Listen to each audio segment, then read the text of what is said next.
कि अभी जो शंकराचार्य जी ने मना कर दिया मंदिर के जो निमंत्रण देने पर कि हम नहीं जाएंगे। क्यों? क्योंकि मंदिर पूर्ण नहीं हुआ है। अब मेरे को ये बताइए कि ये कौन सी किताब में, कौन से ग्रंथ में लिखा है कि जब कोई चीज पूर्ण हो जाए तभी उसका अनुष्ठान किया जा सकता है या तभी उसका गृह प्रवेश किया जा सकता है? मेरे को बताइए। अगर ये बात सत्य है कि कोई भी किसी भी चीज का, गृह प्रवेश का या मंदिर में मूर्ति अनुष्ठान का या प्राण प्रतिष्ठा का जो सिस्टम है, वो पूर्ण होने पर, मंदिर या घर के पूर्ण होने पर ही अगर सही माना जाता है, तो हमें जब हम अपना घर बनाते हैं, हम कोई चीज बनाते हैं, तो हमें पंडित लोग, शास्त्र ये चीज क्यों कहते हैं कि अभी मुहूर्त शुभ है? कोई बात नहीं, अगर आपका मकान बन रहा है या ये चीज अभी इसमें देर लग रही है तो आप शुभ मुहूर्त निकल जाएगा, आप अपना गृह प्रवेश कर लीजिए और बाकी जो घर का काम है वो महीने 2 महीने में कंप्लीट हो जाएगा। कोई बात नहीं, एक बार आप गृह प्रवेश कर लीजिए। हमें ये बात क्यों कही जाती है?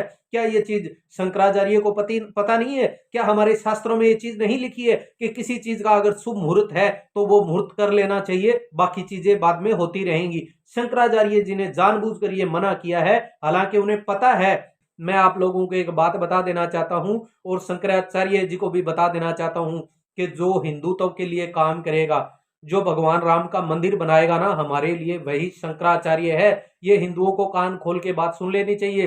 दूसरी बात मैं बता देना चाहता हूं कि शंकराचार्य जी अभी भाव खा रहे हैं। मैं पूछना चाहता हूं शंकराचार्य जी से कि क्या कभी कोई देश का प्रधानमंत्री आपके चरणों में जाके गिरा था?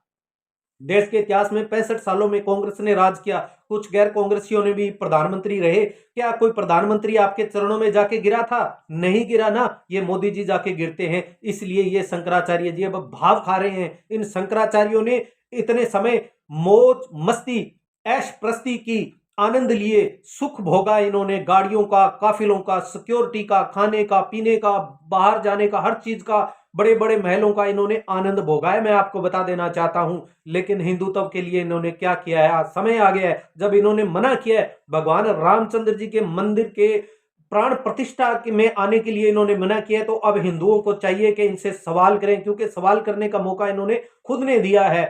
सवाल करना चाहिए कि इन शंकराचार्यों ने हिंदुत्व के लिए क्या किया। जवाब आप जहां पर भी ये जाते हैं इनसे सवाल करना चाहिए।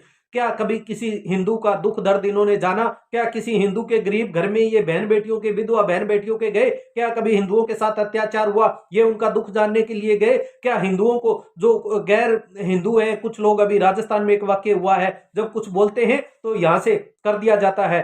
क्या वहां पर शंकराचार्य कभी पहुंचे? क्या शंकराचार्य का कभी बयान आया? हिंदुओं के साथ जो अत्याचार हुए, अन्याय हुए 65 सालों के अंदर, क्या कभी शंकराचार्य की एक आवाज आई? जब हिंदुओं के ऊपर कमेंट किए जाते हैं, देवी देवताओं के ऊपर कमेंट किए जाते हैं, जब बहुत सारी जगह खुले स्टेजों के ऊपर, अगर मैं बात कहूं तो बहुत सारे गैर जो धर्म है, गैर हिंदू हैं, वो अपने धार्मिक स्टेजों से, धार्मिक भाषणों में आम कहते हैं कि मूर्ति पूजा पाखंड है, जनेऊ पाखंड है, गंगा स्नान पाखंड है, सूर्य जल अर्पण पाखंड है, ये व्रत प्रथा पाखंड है। क्या कभी शंकराचार्य ने संज्ञान लिया इस बात का? क्या इन्होंने कभी बैठकर कभी पूरे आह्वान किया भारत के अंदर कि हिंदुओं के ऊपर ये कटाक्ष कोई नहीं करेगा, अगर करेगा तो हम उसका निर्णय हम अपने हिसाब से करेंगे? क्या शंकराचार्य का कभी बयान आया? जो धर्म परिवर्तन होते रहे इतने टाइम से, जो क्रिश्चियन देश के अंदर 1% भी नहीं थे, आधा प्रतिशत से भी कम थे, वो आज 2.5% क्रॉस होते जा रहे हैं। धर्म परिवर्तन इतना हुआ है। क्या कभी शंकराचार्य ने संज्ञान लिया इस बात का? नहीं, कभी नहीं लिया दोस्तों, और ये लेंगे भी नहीं, क्योंकि ठाठ से बैठे हैं, इन्हें हिंदुओं की चिंता नहीं है। जो चिंता करने के लिए शेर आगे आया है, नरेंद्र मोदी जी, प्रधानमंत्री योगी जी, अमित शाह जी, जो हिंदुओं के लिए कुछ कर गुजरना चाहते हैं, आज ये शंकराचार्य उनका विरोध करना चाहते हैं, क्योंकि ये भाव खा रहे हैं। और इन्हीं के बहाने इस कांग्रेस ने ये बहाना ढूंढा है कि हम जब शंकराचार्य मना करें तो हम नहीं जाएंगे। भाई ये क्या लॉजिक है? ये क्या तरीका है? इसका मतलब है कि शंकराचार्य की कांग्रेस की सांठ गांठ है, और वही कांग्रेस है जिसने 65 सालों तक मंदिरों का उत्थान तो क्या करना था, हिंदुओं पर अत्याचार किए और करवाए। दोस्तों ये वही कांग्रेस है जिसने भारत में बहुत सारे हज हाउस बनाए। भारत के अंदर जो एक मोहम्मडन है, मुस्लिम है, जो हज यात्रा पर जाते हैं, उन्हें सब्सिडी दी, खूब फलने फूलने दिया, खूब उन्हें चारा दिया। जो उनके मदरसों में जो शिक्षा दी जाती है, उन्हें जो शिक्षक होते हैं, जो टीचर होते हैं मदरसों के, उन्हें वेतन देते हैं, तनख्वाह देते हैं। क्या कभी हिंदुओं के मंदिर में किसी ब्राह्मण को, किसी मंदिर के लिए कोई दान, कोई चीज दी?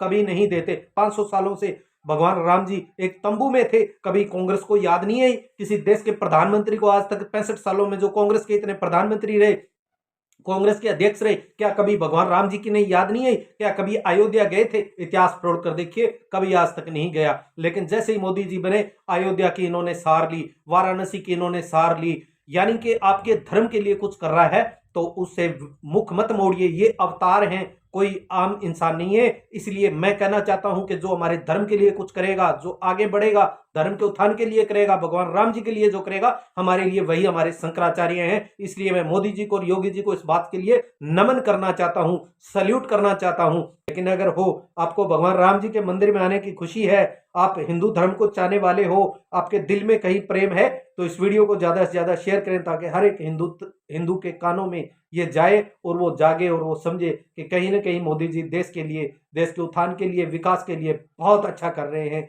जय जय श्री राम, जय जय श्री राम।